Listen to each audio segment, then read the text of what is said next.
رب زدني علما رب زدني علما بسم اللہ الرحمن الرحیم ان الحمد للہ نحمده ونستعینه ونستغفره ونعوذ باللہ من شرور انفسنا ومن سیئات اعمالنا من يهده اللہ فلا مضل له ومن يضلل فلا هادي له وأشهد أن لا إله إلا الله وحده لا شريك له وأشهد أن محمدًا عبده ورسوله يا أيها الذين آمنوا اتقوا الله حق تقاته ولا تموتن إلا وأنتم مسلمون يا أيها الناس اتقوا ربكم الذي خلقكم من نفس واحدة وخلق منها زوجها وبث منهما رجالا كثيرا ونساء واتقوا الله الذي تساءلون به والأرحام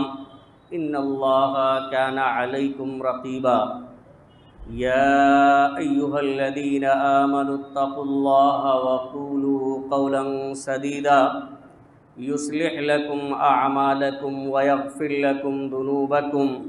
ومن يطع الله ورسوله فقد فاز فوزا عظيما أما بعد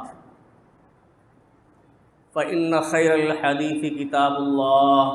وخير الهدي هدي محمد صلى الله عليه وسلم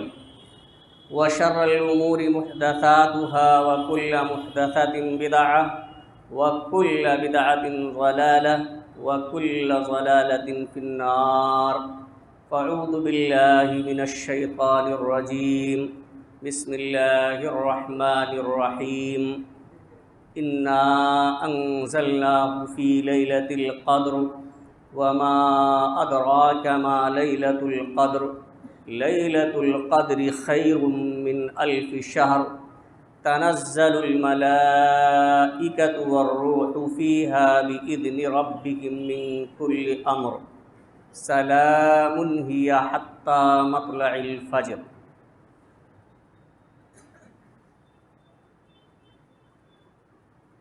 معزز سامعین کرام،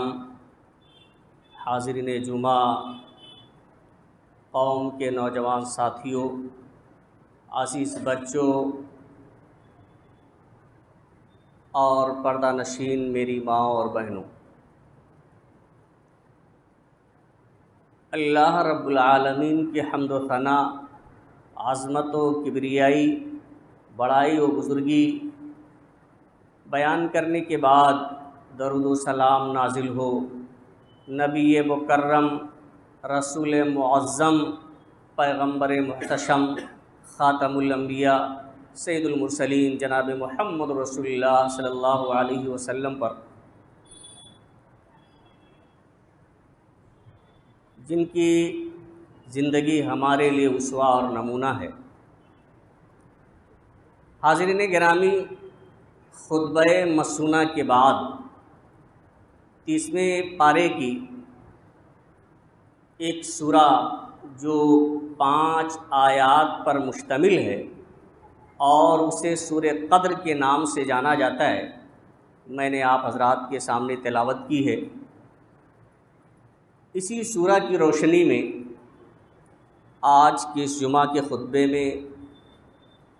آخری عشرے کے تعلق سے کچھ باتیں میں آپ حضرات کے سامنے عرض کرنا چاہتا ہوں۔ اللہ رب العالمین سے دعا ہے کہ الہ العالمین ہمیں کتاب و سنت کی روشنی میں صحیح بات کہنے اور کما حقہ اس پر عمل کرنے کی توفیق عطا فرمائے، آمین۔ حاضرین گرامی، دوسری امتوں کے مقابلے میں امت محمدیہ کی عمریں کم ہیں،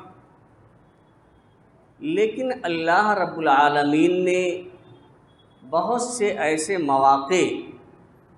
امت محمدیہ کو عطا کیا ہے جن سے ہم فائدہ اٹھا کر کے بہت ہی زیادہ اجر و ثواب حاصل کر سکتے ہیں۔ انہی میں سے ایک لیلۃ القدر بھی ہے جو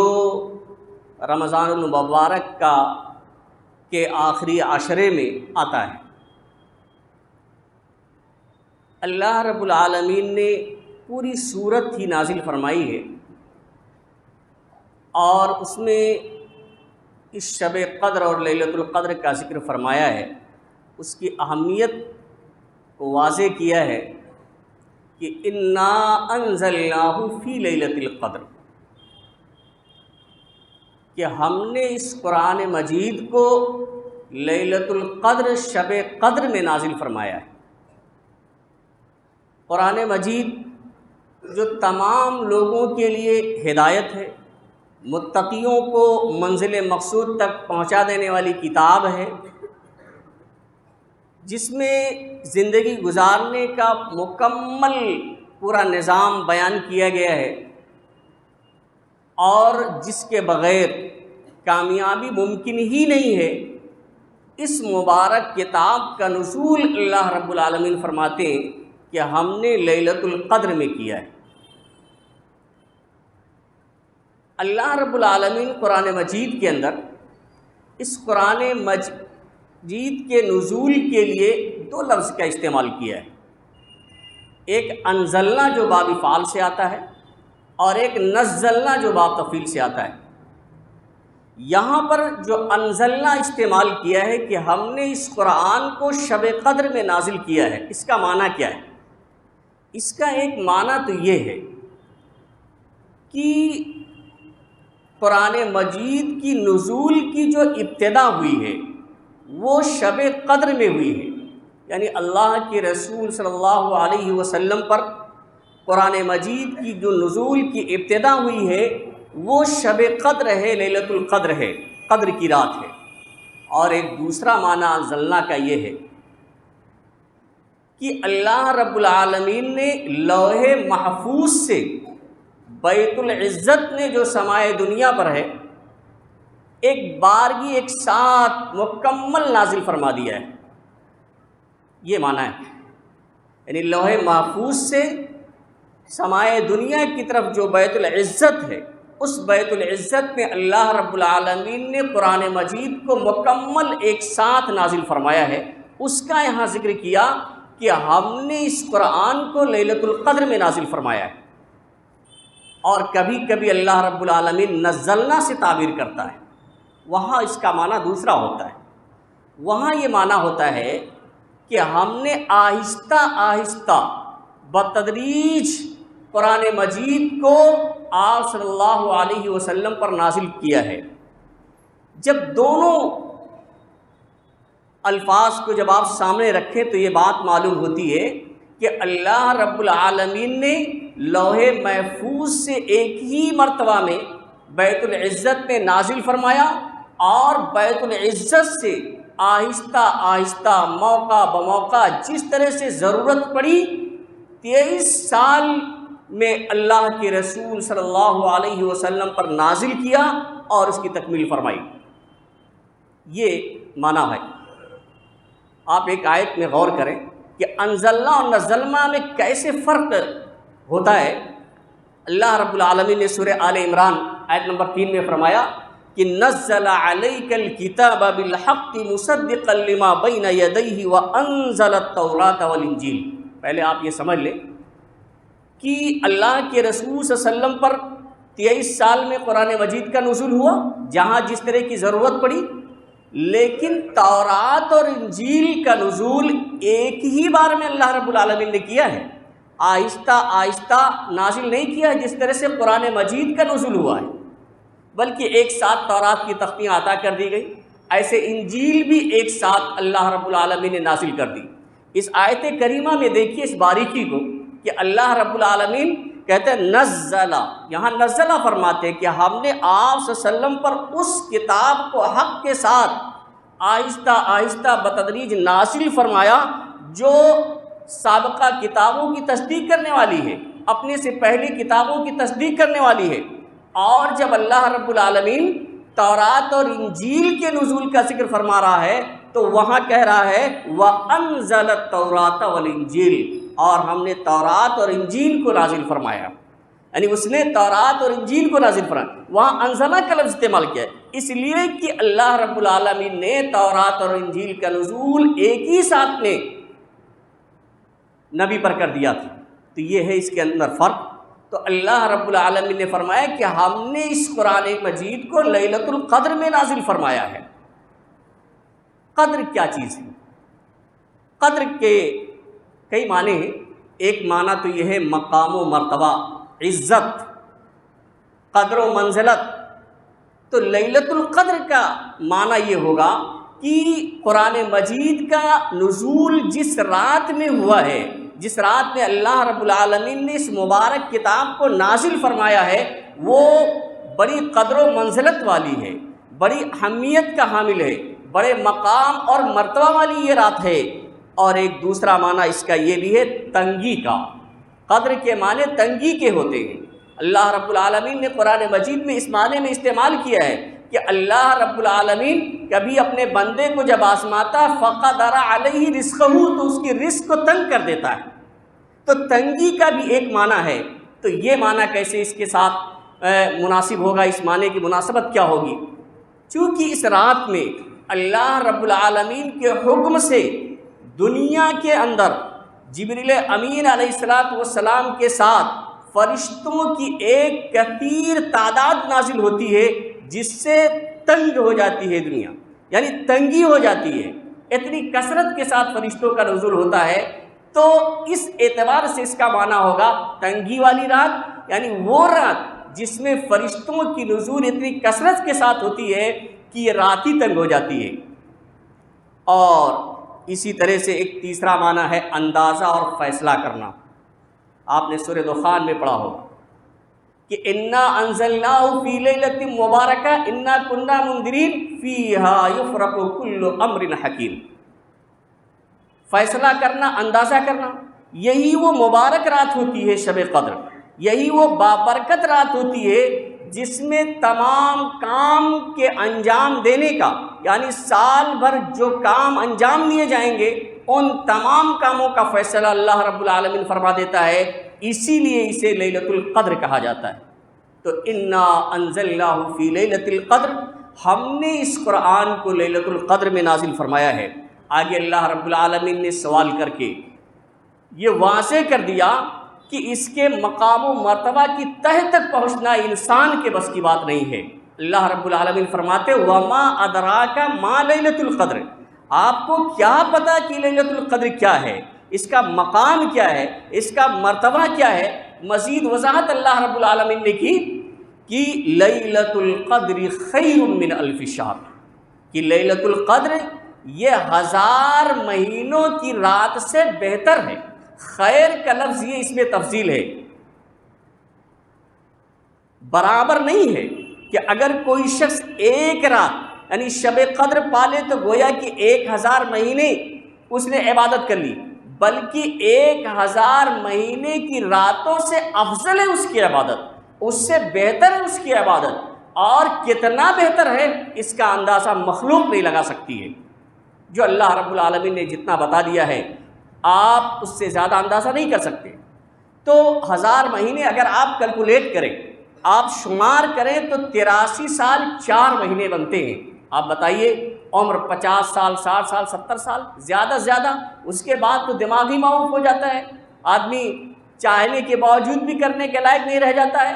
بہرحال بہت زیادہ عمر امت محمدیہ کی نہیں ہے، لیکن آپ دیکھیے کہ ایک سال میں اگر یہی ایک رات کسی کو شب قدر یا لیلۃ القدر مل جائے تو اللہ رب العالمین فرماتے ہیں کہ وہ رات 1000 مہینوں کی راتوں سے افضل ہے، اس سے بہتر ہے، اور 1000 مہینے 83 سال 4 مہینے کے برابر ہوتے ہیں۔ اسی لیے اللہ رب العالمین نے فرمایا اللہ کے رسول صلی اللہ علیہ وسلم نے فرمایا من قام لیلۃ القدر ایمانا واحتسابا غفر له ما تقدم من ذنبه، یعنی ایمان کے ساتھ، اخلاص کے ساتھ، ثواب کی امید رکھتے ہوئے اگر کوئی لیلۃ القدر میں قیام کرتا ہے، شب قدر میں قیام کرتا ہے، اللہ رب العالمین کی عبادت کرتا ہے، ذکر و اذکار کرتا ہے، تلاوت کلام اللہ کرتا ہے، اپنے گناہوں سے معافی مانگتا ہے، اللہ رب کے رسول صلی اللہ علیہ وسلم فرماتے ہیں کہ اس کے سابقہ تمام صغیرہ گناہ معاف کر دیے جاتے ہیں۔ تنزل الملائکۃ والروح فیہا بإذن ربہم من کل امر۔ اس رات میں اللہ رب العالمین کے حکم سے فرشتے اور جبریل امین نازل ہوتے ہیں ہر کام کو سر انجام دینے کے لیے،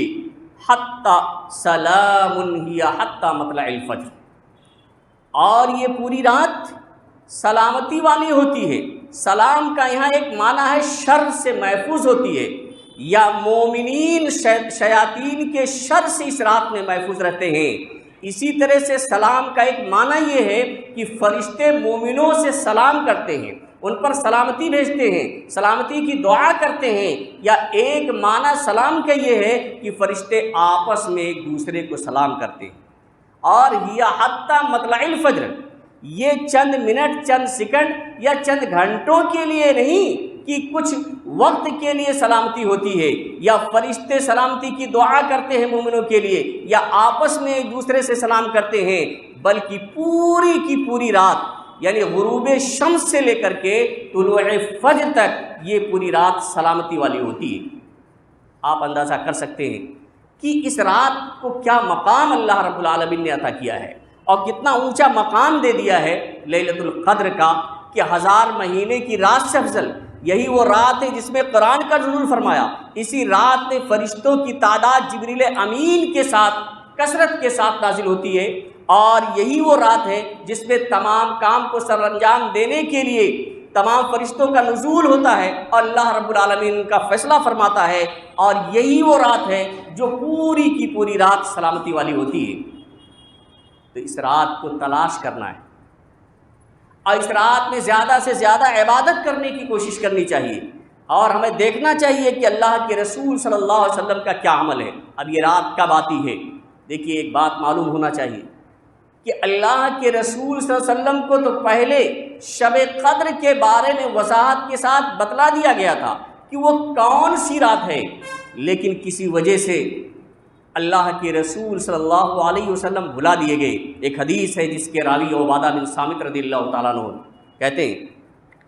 کہ خرج النبی صلی اللہ علیہ وسلم لیخبرنا بلیلۃ القدر،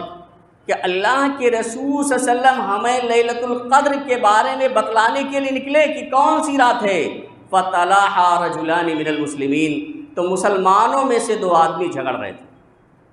آپ بتائیے، غور کریں، اختلاف کا نقصان دیکھیے کہ عبادہ بن صامت کہتے ہیں کہ اللہ کے رسول صلی اللہ علیہ وسلم شب قدر کے بارے میں، لیلۃ القدر کے بارے میں بتلانے کے لیے نکلے، تو آپ دیکھتے ہیں کہ ادھر 2 لوگ لڑے ہیں، جھگڑا کر رہے ہیں، تکرار کر رہے ہیں، بحث و مباحثہ کر رہے ہیں۔ تو پھر اللہ کے رسول صلی اللہ علیہ وسلم کہتے ہیں کہ خرجت لأخبرکم بلیلۃ القدر فتلاحا فلان و فلان، میں تو اس لیے نکلا تھا کہ لیلۃ القدر کے بارے میں تمہیں بتلا دوں، لیکن فلاں فلاں جھگڑنے لگے، فرفعت، تمہیں بلا دیا گیا، مجھ سے لیلۃ القدر کے بارے میں جو مجھے بتایا گیا تھا اللہ رب العالمین نے اٹھا لیا۔ لیکن آگے آپ نے فرمایا وَعَسَىٰ أَن يَكُونَ خَيْرًا لَكُمْ، ہو سکتا ہے یہ تمہارے لیے بہتر ہو۔ فَالْتَمِسُوهَا فِي التَّاسِعَةِ وَالسَّابِعَةِ وَالْخَامِسَةِ، اس لیے تم اسے 29ویں میں، 27ویں میں اور 25ویں میں تلاش کرو۔ بعض روایات میں 23ویں میں تلاش کرنے کا بھی ذکر ملتا ہے، 21ویں میں بھی تلاش کرنے کا ذکر ملتا ہے، اور اسی طرح سے ایک دوسری روایت میں اللہ کے رسول صلی اللہ علیہ وسلم نے فرمایا، جس کی راویہ حضرت عائشہ صدیقہ رضی اللہ تعالیٰ عنہ ہیں، کہتی ہیں کہ اللہ کے رسول صلی اللہ علیہ وسلم نے فرمایا تحروا لیلۃ القدر فی الوتر من العشر الاواخر من رمضان، یہ بخاری مسلم کی روایت ہے۔ حضرت عائشہ کہتی ہیں کہ اللہ کے رسول صلی اللہ علیہ وسلم نے فرمایا کہ رمضان کے آخری عشرے کی طاق راتوں میں تم شب قدر کو تلاش کرو۔ لیلۃ القدر کی تلاش رمضان المبارک کے آخری عشرے کی طاق راتوں میں کرو۔ تو جب تمام احادیثوں کو اکٹھا کیا جائے، تمام حدیثوں کو جمع کیا جاتا ہے، تو اس سے یہ معلوم ہوتا ہے کہ یہ جو شب قدر آتی ہے، لیلۃ القدر آتی ہے، یہ رات آخری عشرے کی طاق راتوں میں سے کسی ایک رات میں ہوتی ہے۔ تو تو اللہ اس لیے ہمیں اور آپ کو 5 راتوں میں شب بیداری کرنا چاہیے، بلکہ 10 راتوں میں اگر شب بیداری کرے تو زیادہ بہتر ہے، کیونکہ اللہ کے رسول صلی اللہ علیہ وسلم کا تو عمل یہی ہے کہ آپ صلی اللہ علیہ وسلم اعتکاف فرمایا کرتے تھے۔ آپ دیکھیں آپ صلی اللہ علیہ وسلم کا عمل آخری عشرے میں کیا ہوتا تھا۔ حضرت عائشہ صدیقہ رضی اللہ تعالیٰ عنہ کہتی ہیں کہ کان النبی صلی اللہ علیہ وسلم اذا دخل العشر شد مئذرہ واحیا لیلہ وایقظ اہلہ۔ حضرت عائشہ صدیقہ رضی اللہ تعالیٰ عنہ کہتی ہے کہ نبی صلی اللہ علیہ وسلم کا طریقہ یہ تھا، نبی صلی اللہ علیہ وسلم کا معمول یہ تھا کہ جب آخری عشرہ شروع ہو جاتا تھا، یعنی رمضان کے آخری 10 جو ابھی اتوار کو مغرب یعنی غروب شمس کے بعد شروع ہو جائے گا، تو جو عشرہ، تو آپ صلی اللہ علیہ وسلم شدہ میدرا اپنی کمر کس لیتے تھے۔ کمر کس لینا تو یہ ہماری زبان میں بولا جاتا ہے، کسی کام کے لیے مزید چاق و چوبند ہو جانا، مستعد ہو جانا، اس کے کرنے کے لیے تیار ہو جانا، اسی کو ہم کہتے ہیں کہ کمر کس لیا ہے یہ کام کرنے کے لیے۔ وہی لفظ حضرت عائشہ صدیقہ رضی اللہ تعالیٰ عنہ بیان فرماتی ہیں کہ اذا دخل العشر، جب آخری عشرہ داخل ہو جاتا تھا تو شد مئذرہ، آپ صلی اللہ علیہ وسلم اپنی کمر کس لیتے تھے، وَأَحْيَا لَيْلَهُ، اور رات بھر آپ صلی اللہ علیہ وسلم بیدار رہتے تھے۔ لیکن بیدار رہنے کا یہ مطلب نہیں ہے کہ ہم گیٹ پہ کھڑے ہو کر کے گپے لڑائیں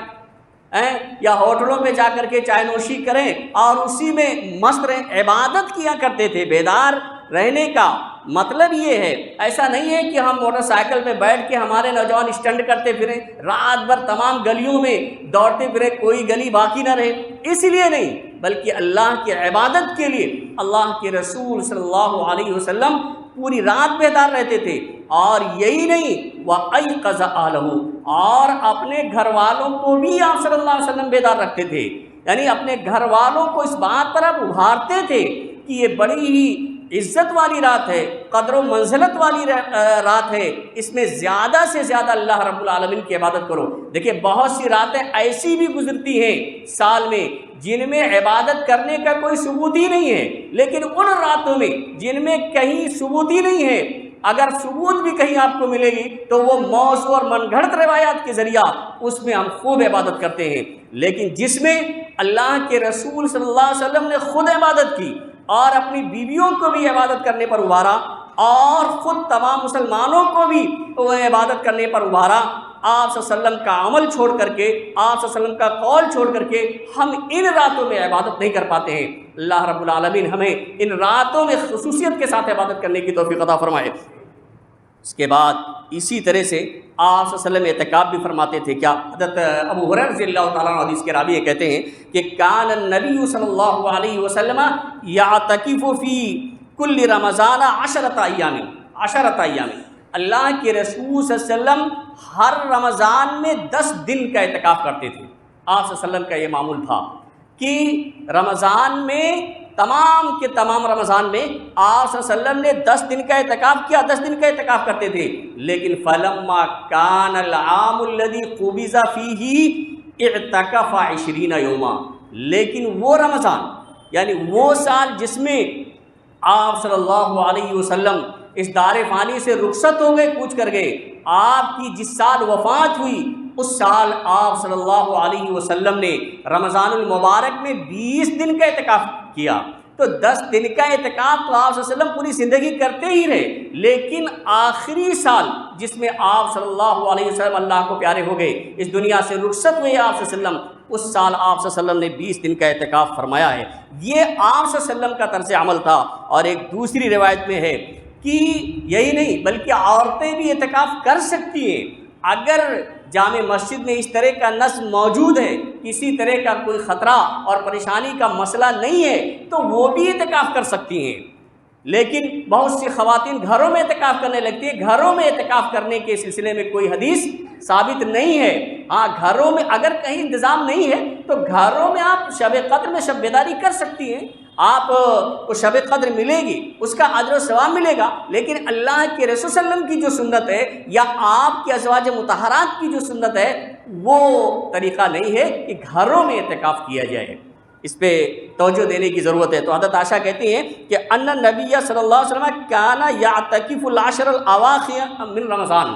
کہ نبی صلی اللہ علیہ وسلم رمضان کے آخری عشرے میں اعتکاف کیا کرتے تھے، حتی توفاہ اللہ، یہاں تک کہ آپ صلی اللہ علیہ وسلم کی وفات ہو گئی۔ ثم اعتکف ازواجہ من بعدہ، پھر آپ صلی اللہ علیہ وسلم کے بعد آپ کی ازواج مطہرات نے اعتکاف کیا۔ تو اس سے معلوم یہ ہوتا ہے کہ خواتین بھی اعتکاف کر سکتی ہیں، لیکن شرط یہی ہے کہ وہ بھی مسجد ہو اور اس میں انتظام ہو صحیح طریقے سے، کسی طرح کی بدنظمی نہ ہو۔ گھروں میں اعتکاف کرنے کا ثبوت نہیں ملتا ہے۔ اچھا، معتکف کے لیے ایک بات میں آپ کے سامنے ذکر کر دوں کہ اللہ کے رسول صلی اللہ علیہ وسلم کا طریقہ یہ تھا کہ آپ صلی اللہ علیہ وسلم 20 تاریخ یعنی 20 رمضان کو مغرب کی نماز پڑھ کر کے، تو مغرب کے بعد پھر 21ویں شروع ہو جاتی ہے، آپ صلی اللہ علیہ وسلم مغرب کی نماز پڑھ کے پوری رات مسجد میں عبادت کرتے تھے، اور رات بھر آپ صلی اللہ علیہ وسلم معتکف میں نہیں داخل ہوتے تھے، یعنی آپ صلی اللہ علیہ وسلم معتکف میں نہیں داخل ہوتے تھے۔ مغرب سے لے کر کے اور فجر کی نماز تک آپ صلی اللہ علیہ وسلم جب فجر کی نماز پڑھ لیتے تھے، اس کے بعد معتکف نے جو خاص جگہ آپ صلی اللہ علیہ وسلم کے لیے متعین ہوتی تھی، اس میں آپ صلی اللہ علیہ وسلم فجر کی نماز پڑھ کر کے داخل ہوتے تھے۔ ویسے قیام تو آپ صلی اللہ علیہ وسلم کا مغرب کی نماز کے بعد ہی ہو جاتا تھا، آپ پھر گھر نہیں جاتے تھے، باہر نہیں جاتے تھے، لیکن معتکف کے اندر جو خاص جگہ آپ صلی اللہ علیہ وسلم کی ہوتی تھی، اس میں آپ صلی اللہ علیہ وسلم فجر کی نماز کے بعد داخل ہوا کرتے تھے۔ اس سلسلے میں ایک حدیث ہے جس کی راویہ حضرت عائشہ صدیقہ رضی اللہ تعالی عنہا سے ہے، کہتی ہیں کہ کان النبی صلی اللہ علیہ وسلم اذا اراد ان یعتکف صلی الفجر ثم دخل معتکفہ، کہ اللہ کے رسول صلی اللہ علیہ وسلم جب اعتکاف کا ارادہ کرتے تو فجر کی نماز پڑھتے، ثم دخل معتکفہ، پھر اپنے معتکف کے اندر داخل ہوتے۔ یعنی اور بھی حدیثیں ہیں جس سے معلوم ہوتا ہے کہ مغرب کی نماز کے بعد آپ صلی اللہ علیہ وسلم تو مسجد ہی میں قیام فرماتے تھے، لیکن جب داخل ہونا ہوتا تھا تو فجر کی نماز پڑھ کر کے داخل ہوتے تھے۔ اس لیے اور پھر چاند دیکھنے کے بعد آپ صلی اللہ علیہ وسلم نکلتے تھے۔ اس لیے جو لوگ اعتکاف کرنا چاہتے ہیں یہاں یا کہیں بھی کرنا چاہتے ہیں تو وہ اس سنت پر عمل کریں کہ مغرب کی نماز پڑھنے کے بعد مسجد میں قیام کریں اور وہ اللہ کی عبادت کریں، پھر وہ اور اس وقت وہ معتکف میں نہ جائیں جب فجر کی نماز پڑھنے، فجر کی نماز پڑھنے کے بعد معتکف میں داخل ہوں۔ اللہ رب العالمین سے دعا ہے کہ اللہ رب العالمین ہمیں اس رات کی قدر و منزلت اور مقام و مرتبہ کو سمجھنے کی توفیق عطا فرمائے، اور اس میں زیادہ سے زیادہ اللہ رب العالمین کی عبادت کرنے کی توفیق عطا فرمائے۔ الہ العالمین ہمیں جو پریشان حال ہیں ان کی پریشانیوں کو تو دور فرما دے، جو لوگ بیمار ہیں انہیں شفاء کامل و عاجل عطا فرما، جو لوگ مقروض ہیں انہیں قرض کی ادائیگی کی توفیق عطا فرما۔ بارک اللہ لنا ولکم فی القرآن العظیم ونفعنا وإیاکم بالآیات والذکر الحکیم، انہ تعالی جواد کریم ملک رؤوف الرحیم۔